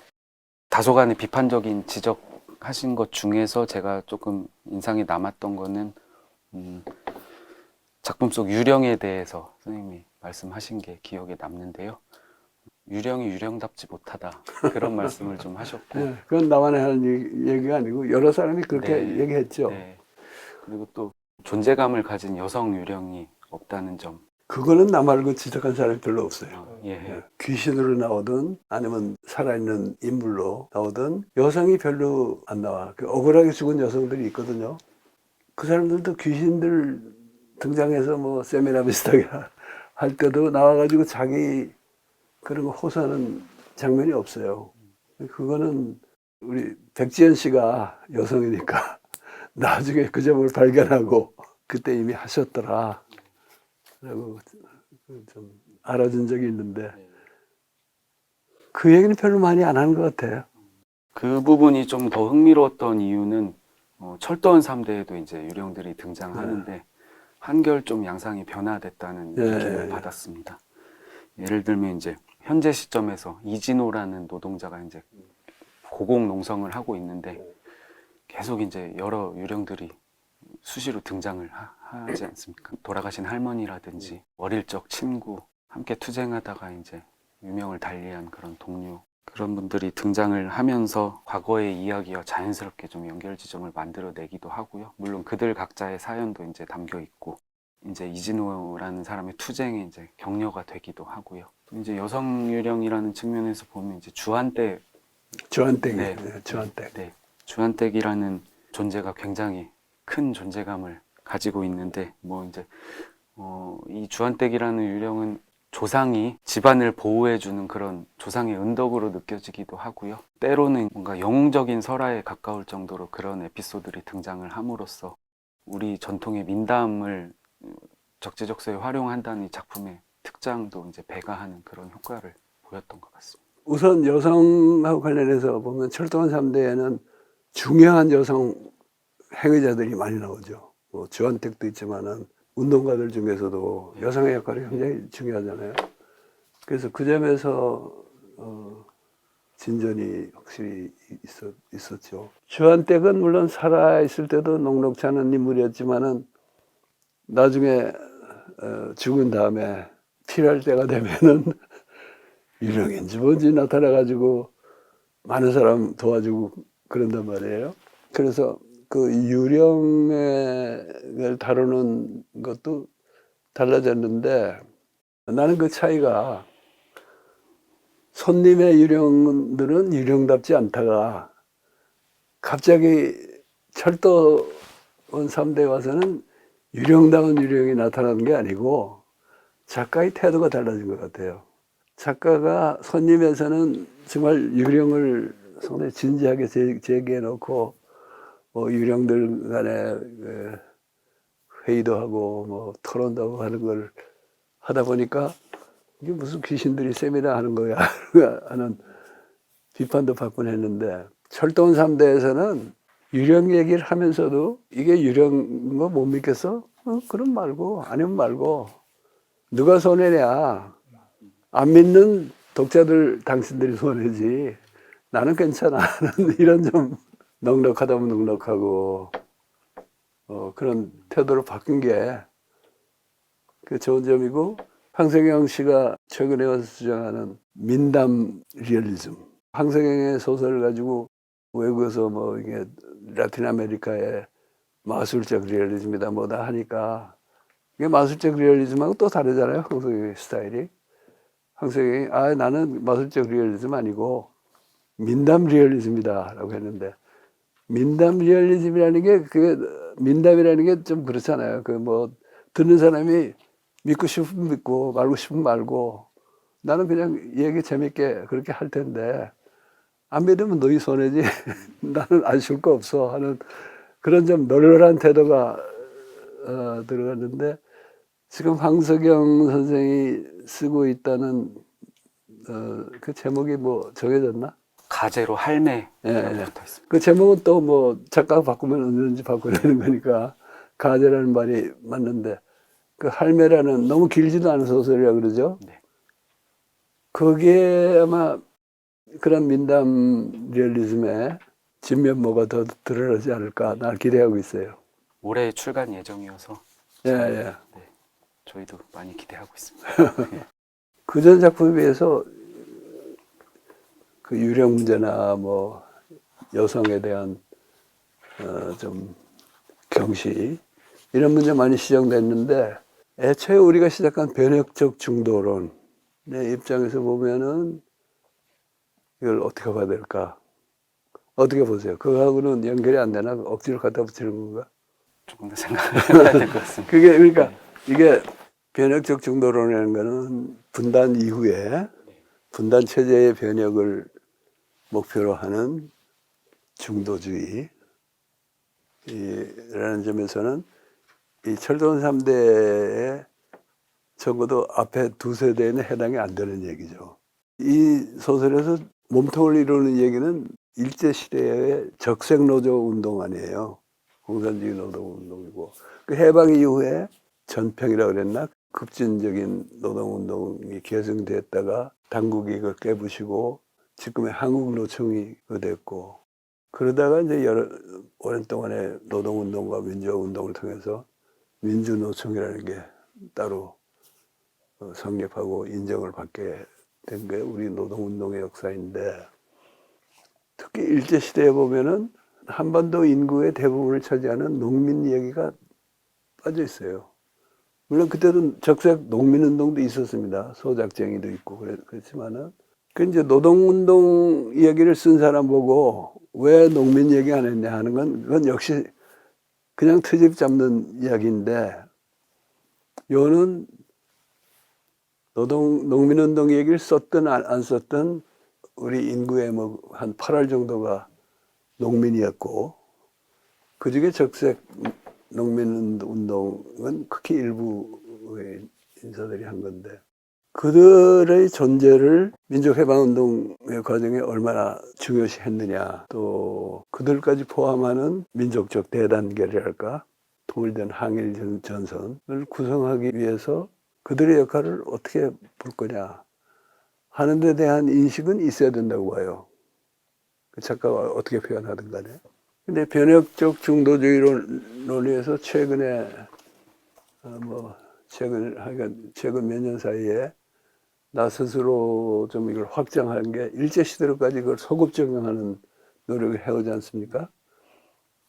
그럼 소급 적용을 하면은 일제시대에 공산주의 운동한 사람들의 그 공로를 내가 완전 부정하는 건 아니고, 공산주의 운동도 말하자면 김일성의 같은 사람 국외에서 만주에서 무장투쟁을 한 사람들도 있고, 또 국내에서도 박헌영 같이 코민테른하고 직결이 돼가지고 그 방침에 따라서 노동운동을 지도하려고 했던 사람이 있고, 그게 속하지만은 그 틀 안에서도 어디까지나 자생적인 노동운동을 시도한 사람이 이재육.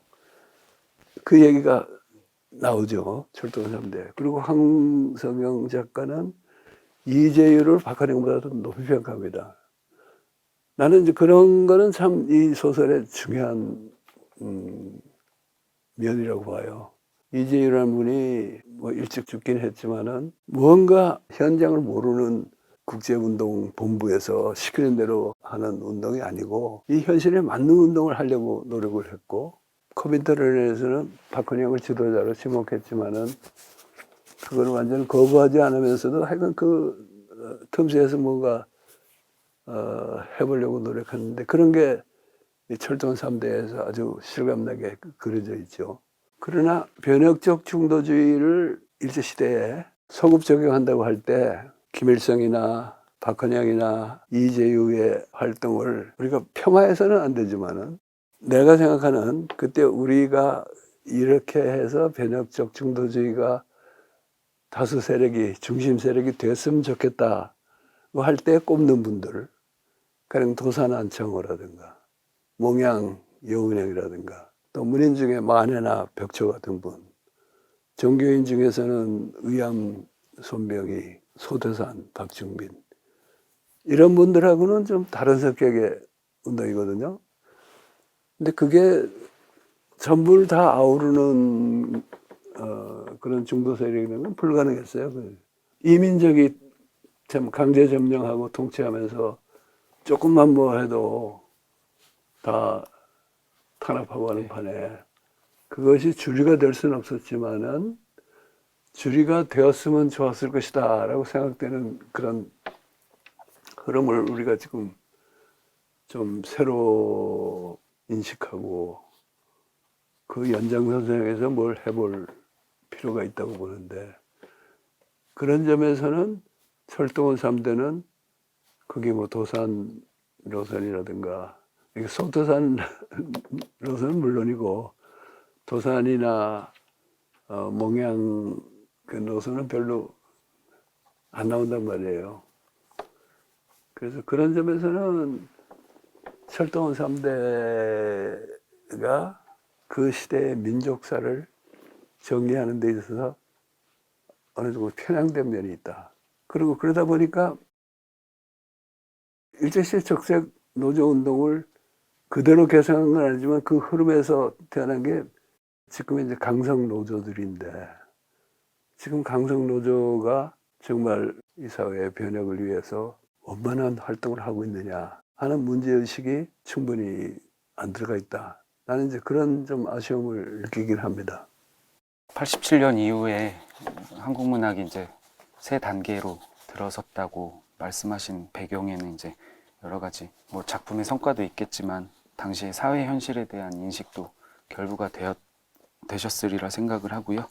뭐 언급이 되었지만 PD적인 입장, NL적인 입장, 자유주의적인 입장, 이것들을 종합하는 방식으로 세 단계에 대응해야 한다, 이런 말씀을 하셨습니다.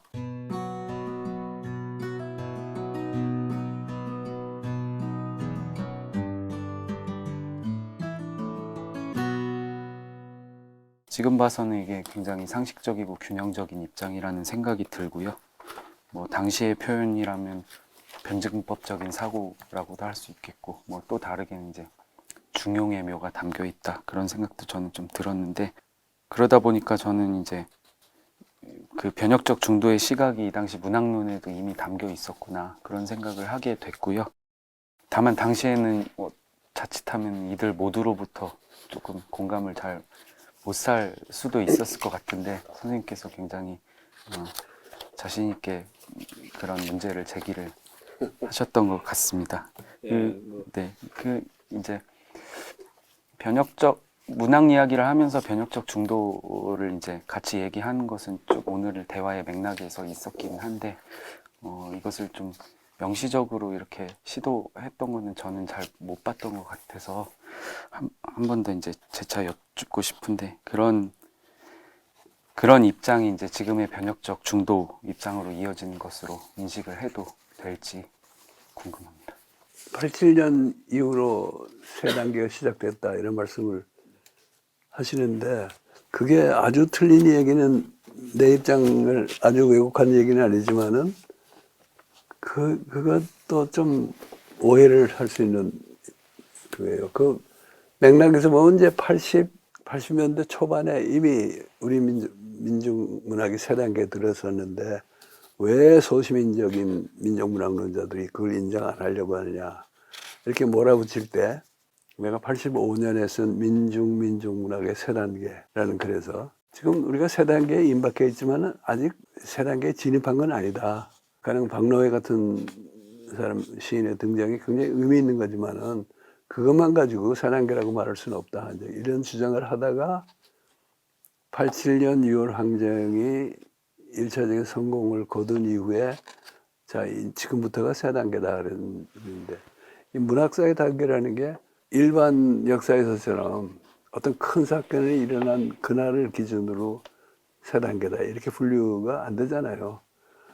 어떤 경우는 문학이 먼저 새로운 단계에 진입해 있어가지고 그런 역사적 전환을 북돋우기도 하지만 많은 경우에는 일종의 지체 현상이 있어가지고 큰 사건이 역사적 사건이 일어나고 나서 한참 지나면서 새로운 문학사의 단계가 시작되는 그런 경우도 있는데 나는 이제 그 작품만 가지고 따져가지고는 88년, 89년에 갑자기 뭐 그렇게 대단한 작품이 쏟아져 나온 건 아니고 그때 그거를 이제 과제 중심으로 생각한 거죠. 87년 6월 항쟁의 성과로 인해서 우리 민족의 역사에서 민중의 역사에서 새로운 과제가 주어졌다 하면서 거기에 부응하는 문학이 나와야 되고 지금도 나오기 시작했고 또 그게 꼭 우리 현역 작가들이 써내는 작품이 아니고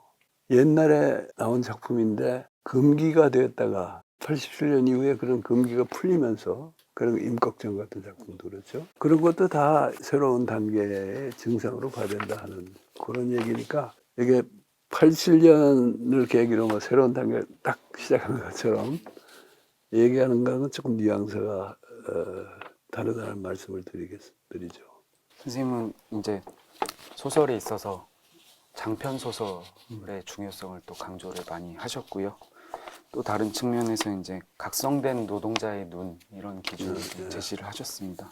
오늘의 현실을 각성된 노동자의 눈으로 보는 참다운 민중문학의 작품들이 얼마나 나오는지가 관건적이라고 그렇게 말씀을 하신 바 있고요.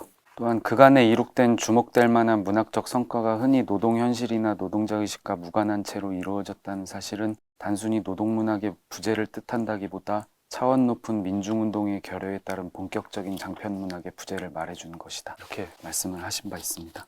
그러면 이제 80년대, 90년대 쭉 거치면서 그런 어떤 훌륭한 장편소설, 그런 실제 사례로서 어떤 것이 있었을까 좀 생각을 하게 되는데 저는 이제 선생님의 이런저런 글을 접하면서 신경숙 작가의 외딴방을 높이 평가하셨던 것이 그간에 이제 견지해 오신 문학관을 토대로 그런 거기에 이제 중요하게 보셨다 그런 생각을 하게 됐습니다.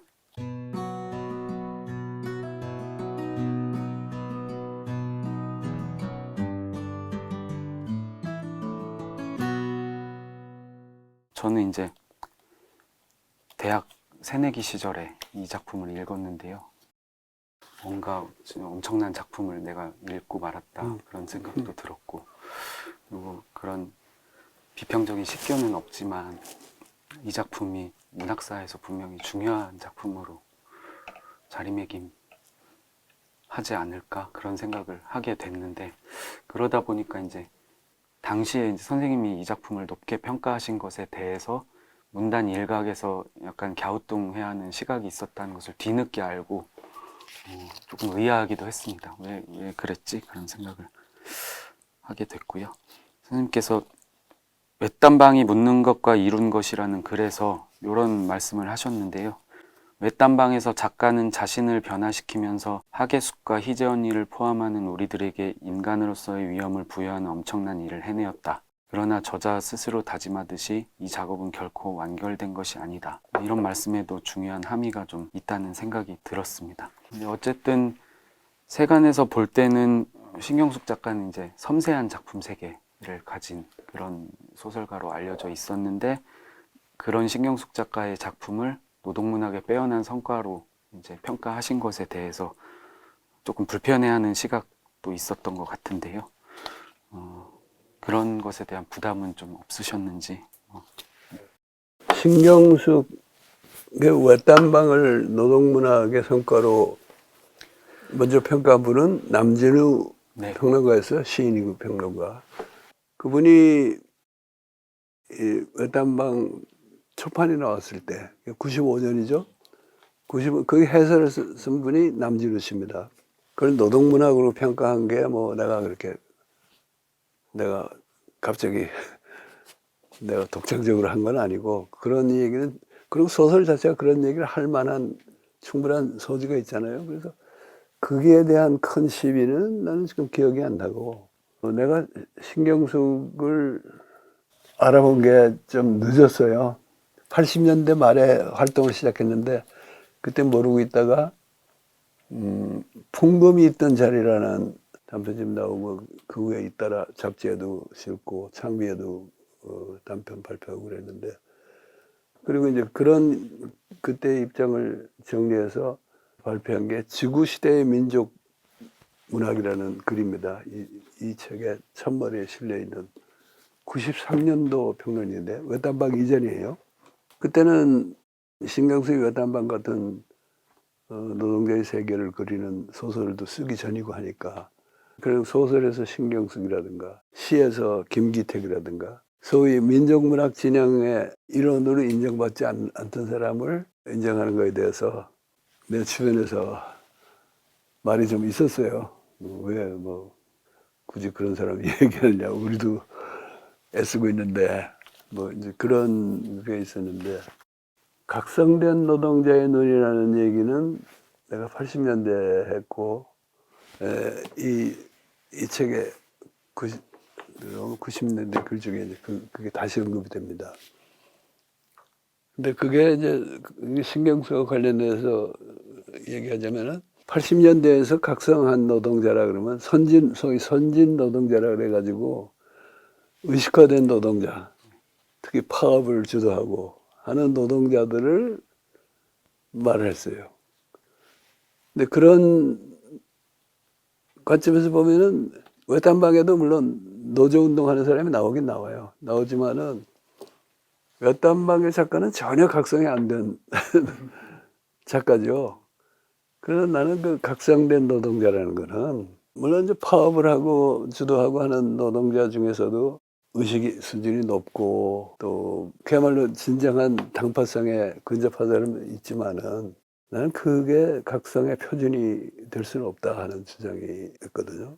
그래서 그런 각성의 기준으로 신경숙의 소설이 즉 그게 무슨 노동문학이냐 이렇게 말하는 건 합당치 않고, 다른 면에서 얼마든지 이 작품을 평가해 줄 수 있다. 그리고 크게 봐서 민족문학의 세 단계의 중요한 소산으로 인정할 수 있다 하는 주장을 했던 것인데, 내가 처음에는 그걸 이제 각성된 노동자라고 그러다가 굳이 그 수동태를 쓸 필요가 있나 싶어가지고 나중에 각성한 노동자로 고쳤는데요. 그 사실은 약간 이제 계급의식 얘기도 나왔고 민중성과 예술성 얘기도 나왔고 굉장히 중요한 개념이라고 생각합니다. 근데 지금도 그 되살려 볼 의미가 있는 적인데, 나 자신도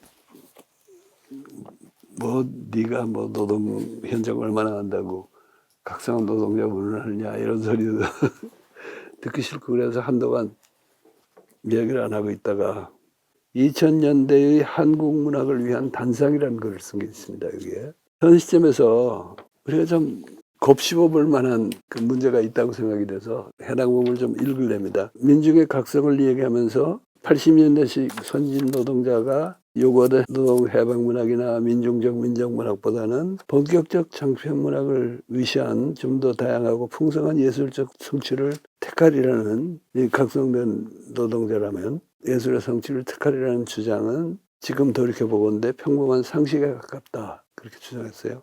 오히려 현 시점에서는 어째서 굳이 노동자냐는 의문이 앞서기 쉽다.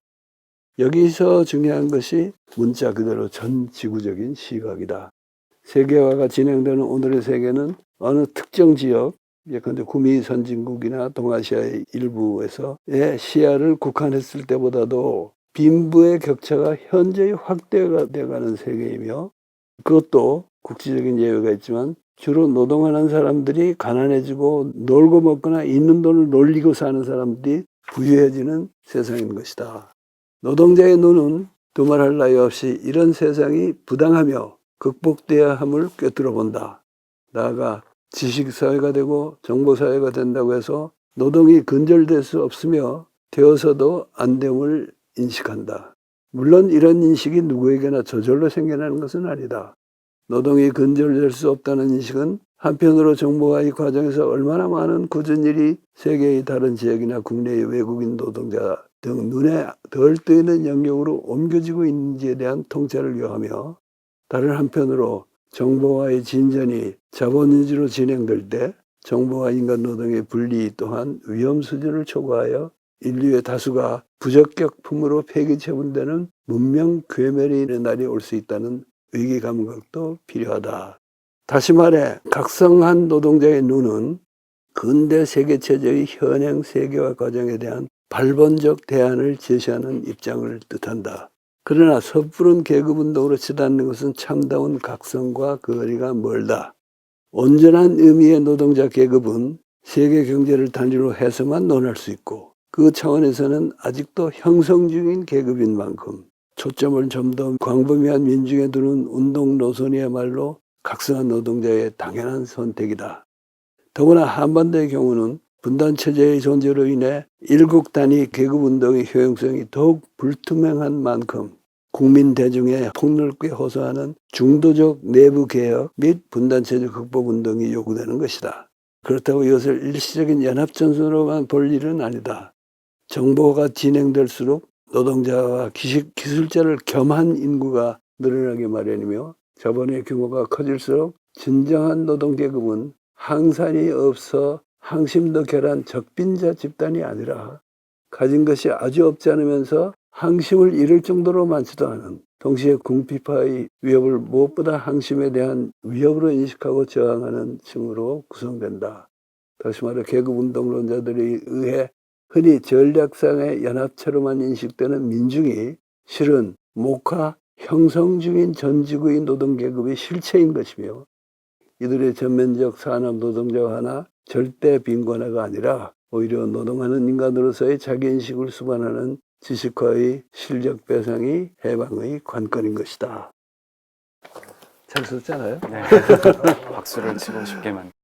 이때는 내가 변혁적 중도주의라는 개념을 제출한 이유인데 여기서는 그 얘기는 안 했습니다만은, 이게 이제 말하자면 변혁적 중도주의. 그리고 그 변혁적 중도주의는 한반도에서 세계적 차원으로도 확대 가능하고 일제 시대에도 소급할 수 있는 그런 변혁적 중도론을 여기서 내가 이제 다른 각도에서 한번 설명하는 셈이죠. 네.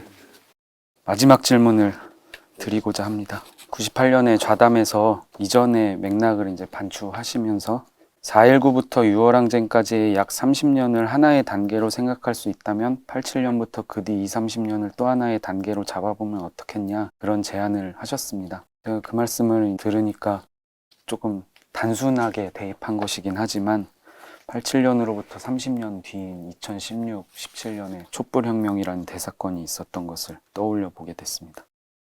물론 그 뒤로 우리가 지금 내란 사태를 맞이하게 되었긴 하지만 윤석열 정부의 등장이 이제 결국 촛불혁명의 변칙적 사태라는 말씀도 하셨듯이 민주화 이후로 우리 문학이 이제 30년 가량을 지나서 촛불혁명까지 경험하면서 다시 어떤 새로운 가능성을 모색해 볼 수 있는 상황이 아닐까 그런 생각을 좀 하게 됐습니다. 뭐 구체적으로는 이제 문학 작품에서도 뭐 생태주의라든지 페미니즘, 뭐 인권 이런 것 다양한 주제들을 이제 작품화하려는 노력들이 활발하게 이어지고 있고요. 뭐 반대로 이제 분단 체제 극복 측면에서는 과거 시기에 비해서는 분단 현실을 인식하려는 시도가 조금 줄어든 것 같다는 생각은 들기는 하지만 단순히 이제 분단 문제를 이렇게 직접적으로 다룬 분단 문학이 아니고 어떤 분단 체제 하에서의 어떤 모종의 습속에서 깨어나서 새로운 사유의 지평을 열게 해준다는 측면에서는 이제 앞에서도 언급된 정지아의 아버지 해방일지라든지 아니면 황정은 작가의 뭐 디디우산 연년세세 뭐 그런 작품 지금 시대와 이렇게 조응하는 뛰어난 작품들도 많이 있다고 생각이 들고요. 질문을 정리하자면 이제 이런 상황이 있는데 이 시점에서 우리 문학의 새 단계를 논해볼 수 있다고 보시는지 여쭙고 싶습니다. 내가 변혁적 중도의 때가 왔다라고 네. 주장할 때는 이때에 걸맞은 문학 작품도 많이 나올 것이다 하는 희망과 예상을 담은 이야기죠. 그러니까 한국 문학에서도 뭐 새로운 단계가 열릴 것이다, 또 열려야 한다 하는 주장을 내포한다고 볼 수 있는데, 그렇다고 이게 갑작스럽게 뭐 문학이 바뀌는 건 아니에요. 왜냐하면 내가 그동안에 쭉 주장한 것이 진정한 예술 작품이 하나 만들어질 때마다 또는 그거를 독자나 뭐 시청자든 수용자가 오롯이 수용할 때마다 그때그때 정신 개벽이 일어난다라고 했으니까 물질 개벽에 상응하는 정신 개벽이 더 본격화한다고 해서 예술의 오래전부터 있던 그 성격이 갑자기 달라지는 건 아니고 전혀 다른 예술이 나타난다는 얘기는 아닙니다. 그런데 보면은 이제 앞으로 어떤 작품이 나올지 우리가 지켜봐야 되겠지만은 그동안에 이미 거기에 해당하는 작품이 많이 나왔거든요. 어떤 의미에서 새로운 단계를 예비하고 앞질러 성취하는 작품도 많이 나온다는데 오늘 우리 논의에서 빠진 게 한강이잖아요. 사실은 전 부장이 담당하고 있는 문학출판부에서 책을 내기도 했고, 그런데 너무나 참 큰 사건이기 때문에 그건 빼고 얘기하신 것 같아요. 네. 근데 나는 황정아 교수하고 지난번에 한강 작품을 가지고 따로 한번 대담을 한 적이 있으니까 그 얘기를 길게 할 건 없고, 오히려 내가 그 대담을 한 시점에서는 다 못 읽었던 한강의 첫 장편 소설 검은 사슴이라는 그 작품 얘기를 조금 할까 합니다. 그게 1998년에 나왔어요. 평자들은 거기서 나오는 뭐 어둠이나 이런 거를 좀 관념화한다 그럴까? 형이사학적으로 풀어가지고 그 점을 강조하긴 했지만은 그 작품에 좀 그렇게 읽힐 면모가 없는 건 아니지만은 그 어둠이라는 거는 다 사회적 원인이 있고 역사적 원인이 있고 또 개인사적인 그런 연고가 있는 어둠들입니다. 근데 그런 어둠을 얘기하면서 그 당시 탄광촌의 현실, 당시의 현실과 그 옛날의 탄광촌 현실 또는 폐강 이후의 탄광촌 그런 것도 굉장히 여실하게 그렸고요.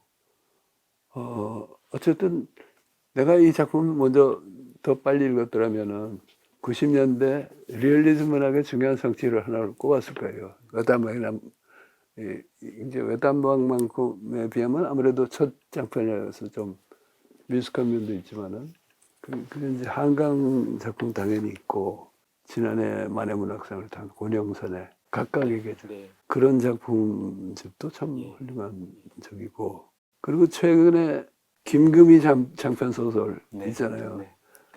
대원실 수리 보고서. 그 참 희한한 작품 같아 내가 보면.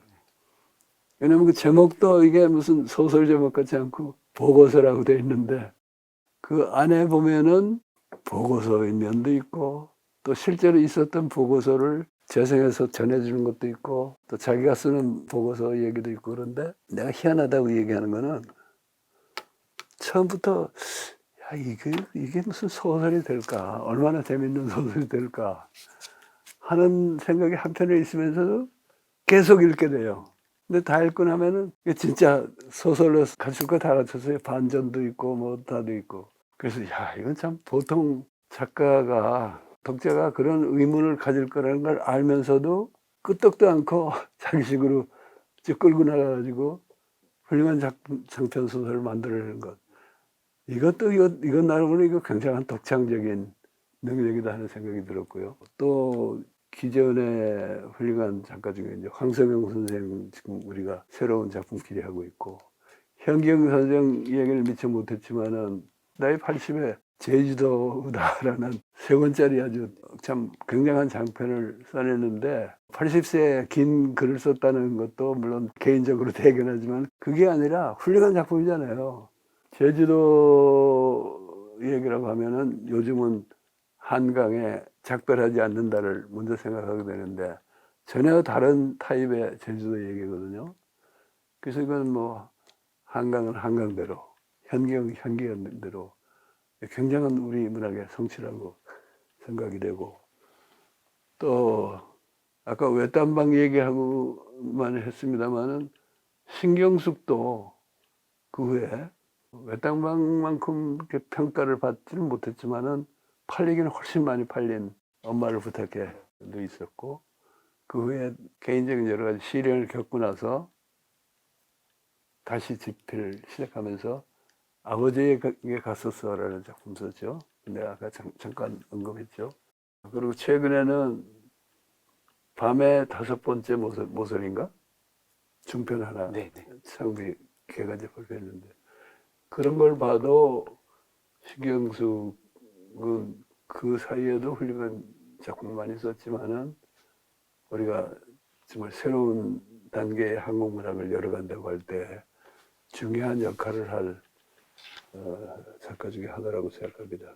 어떻게 보면은 가령 한강이 노벨상을 탔다고 해서 한국 문학이 확 달라지는 것도 우습지만은 일종의 상징성은 있는 것 같아요. 그게 마침 또 윤석열이 비상계엄을 때려서 참 누구도 넘볼 수 없는 그런 엽기적인 솜씨로 우리 역사의 새 단계를 앞당겨 주었듯이 마침 그 시절에 한강이 노벨 문학상을 탐으로써 우리 작가들에게 자신감을 안겨주고 더 안겨주고 또 K 문학의 위상을 전 세계적으로 알리고 더군다나 이번 그 빛의 혁명 과정에서는 옛날식 운동 가요도 나오고 K-팝도 나오고 더군다나 응원봉을 들고 나온 K-팝 팬들이 많이 참여하는데 이거는 전 세계적으로 중계되는 그런 시대에는 굉장한 시각적 효과가 있어요.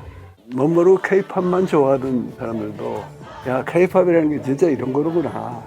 잘 놀고 노래도 잘하고 그리고 잘 싸우고 민주주의를 위해서 공헌하는 이게 정말 우리가 본받을 일이로구나 이런 인식을 심어줘가지고 촛불혁명 또는 빛의 혁명이 국제적으로 당국들 간에 정부들 사이에서는 고립되어 있지만은 이게 민족적으로 전 세계 시민들한테 전파하는 결과도 더 커질 것 같고 그래서 그런 그 사건, 역사적 사건하고 한강의 노벨상 수상 또 그게 이제 광주 비슷한 계엄 사태를 시도하다 보니까 시위 현장에 소년이 온다 들고 나온 팬들도 많았잖아요. 독자들도. 그래서 우리가 변혁적 중도주의의 때가 왔다고 어떤 의미에서 역사의 새로운 단계를 주장할 때 한국의 문학이 여기까지 왔고 앞으로 더 나갈 수 있다는 그런 자신감하고 이게 잘 겹쳐지는 것 같아요. 그래서 그것도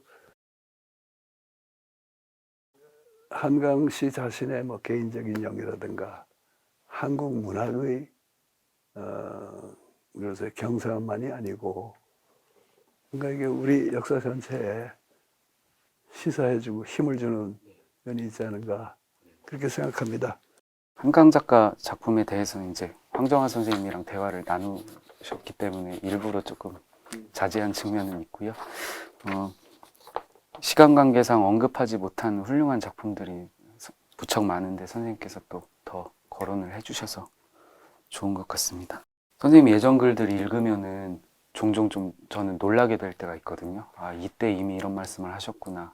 혹은 이제 표현은 좀 달라졌을 수도 있지만 지금 하시는 말씀을 이미 이때도 이런 맥락을 가지고 하셨구나. 그래서 좀 감탄할 때가 많은데, 그래서 이번에도 이 대화를 준비하면서 이런저런 글을 읽다 보니까 그런 점들 때문에 더 재미있기도 했습니다. 오늘 불러주셔서 감사하고요. 앞으로도 백낙천 TV 통해서 좋은 말씀 많이 들려주시길 네. 기대하겠습니다. 아까 그때 변혁적 중도에 대해서 얘기하셨냐, 뭐 어디서 그 뭐 일종의 상식이다 이렇게 말씀하셨는데, 그게 나한테 굉장히 큰 격려가 됩니다. 이상한 소리 한다고 생각하는 사람이 과거에도 많았고, 지금은 옛날에 내가 했던 얘기 들으면 조금 이상하다고 생각하는 사람이 적어졌지만은, 난 또 나대로 계속 새로운 얘기를 하려고 그러니까 이상하다고 생각하는 사람도 자꾸 계속 생길 것 같아요. 근데 우리 전 부장께서 야, 그 상식 아니냐 이렇게 말씀해 주시니까 굉장히 힘이 됩니다. 고맙습니다. 네, 백낙천 TV 시청자 여러분, 끝까지 경청해 주셔서 감사드립니다. 앞으로도 계속 관심을 갖고 찾아주시기 바랍니다.